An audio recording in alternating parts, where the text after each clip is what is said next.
Siempre creí que el rencor era una muralla inexpugnable, una fortaleza que me protegía de futuros daños. Pero con el tiempo comprendí que era más bien un ancla que me arrastraba hacia las profundidades del dolor.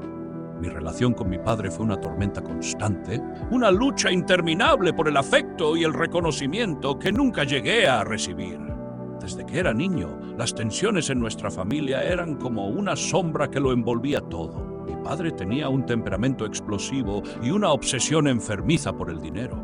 No importaba cuánto tuviera, siempre parecía buscar más, como si estuviera llenando un vacío que nunca podría saciarse.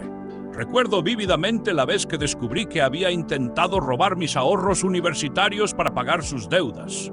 Había trabajado durante años para juntar ese dinero, sacrificando mi tiempo libre, amigos e incluso algunas oportunidades importantes. Cuando encontré los extractos bancarios manipulados, me sentí traicionado de una manera que no sabía cómo procesar. No era solo el dinero. Era la confirmación de que mis sueños y esfuerzos no significaban nada para él si se interponían en sus propias prioridades. Pero eso no fue lo único.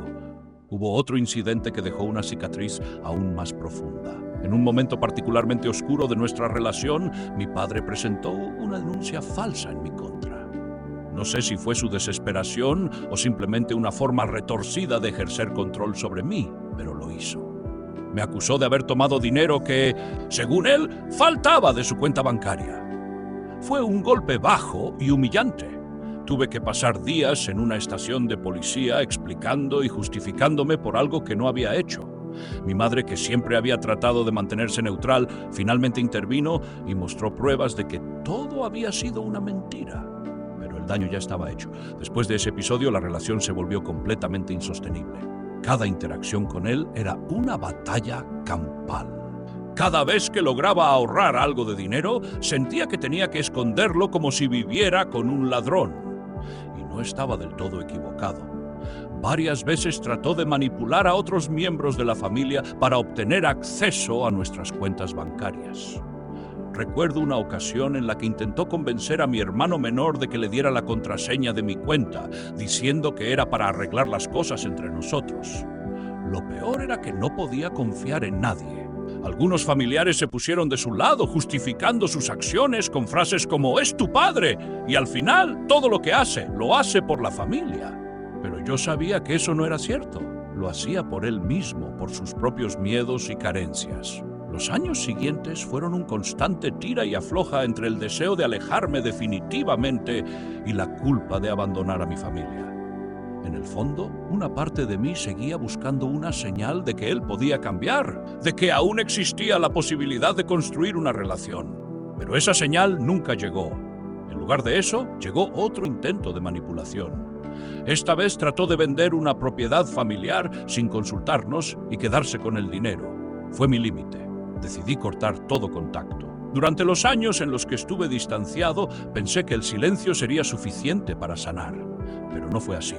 Aunque ya no estaba cerca físicamente, el resentimiento seguía dentro de mí, infectando cada rincón de mi vida.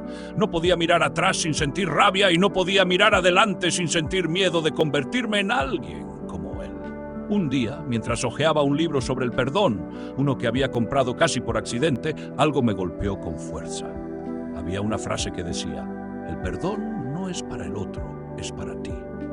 Por primera vez entendí que mi rencor era como una cadena que yo mismo había elegido cargar. Mi padre, con todas sus fallas, seguía con su vida.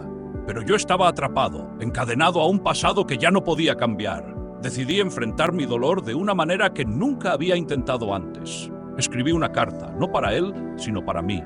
En ella dejé salir todo el veneno que había acumulado durante años.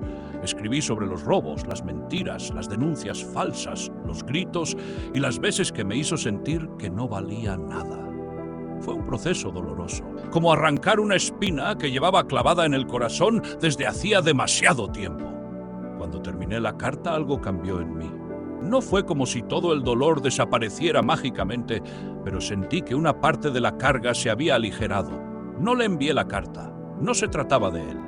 Era un acto para mí, para liberarme de la prisión que yo mismo había construido.